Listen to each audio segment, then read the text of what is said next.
Hey guys, it is Thad with survivalgardener.com, and I wanted to share a little thing I've been wanting to do for a long time, and it's make jerky out of salmon. So one big thing is we're on a budget here, and salmon is freaking expensive, and jerky is too. So salmon jerky, super expensive, right?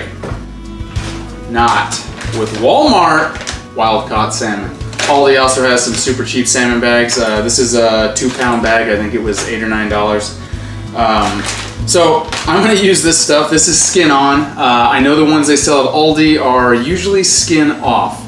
The advantage of having the skin on is the pieces of jerky will stay together better when you're marinating them. So as opposed to the skin off. I don't mind having salmon jerky bits. It's really just up to you. Here we go. I'm just going to get into the marinade.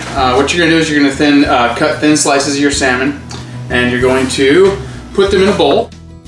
And our marinade, which we're going to marinate overnight, is going to be primarily a soy sauce based marinade. So for every pound of salmon we have, we are going to put a half cup of soy sauce. So half cup of soy sauce, and we are going to do a tablespoon of liquid smoke. Now, you go to your regular supermarket, you'll find about 2. You'll find mesquite and hickory. I'm doing mesquite on this one.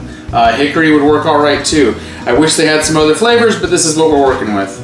So tablespoon of that, and a tablespoon of lemon juice. The rest is kind of fine details. You can add a little extra salt, put some pepper in there, teaspoon or 2 of pepper per pound, and a teaspoon or 2 of garlic per pound. The recipe is very forgiving. As long as you have the soy, the lemon, and the liquid smoke, you can be as creative as you want to with this.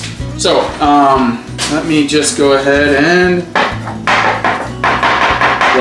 So, what I did was I marinated these salmon strips, and there's skin on, in the fridge overnight. You want to give it at least 12 hours. And the thing with the skin, it depends on the type of person you are. You don't have to leave the skin on. The skin comes off very easy after you dry this out in either a dehydrator or in your oven. So that's what we're going to get to next. For me, what I'm going to do is I'm going to use an Exaclibur dehydrator and put them on racks similar to this.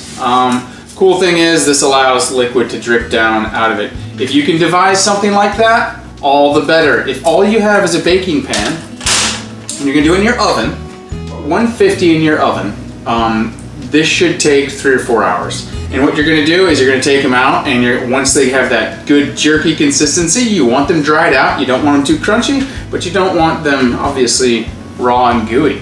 Gross. So 150 in the oven, 3 to 4 hours, or if you have a dehydrator, run it on whatever it says it'll take, because those will be different because they have all the air pushing by it, and they will be faster. So generally this should take about the same amount of time as beef jerky, which is 3 or 4 hours. I'll probably do these at 135, 140. If it takes longer, I'll check it out. But let me go ahead and get started. That's pretty tasty stuff.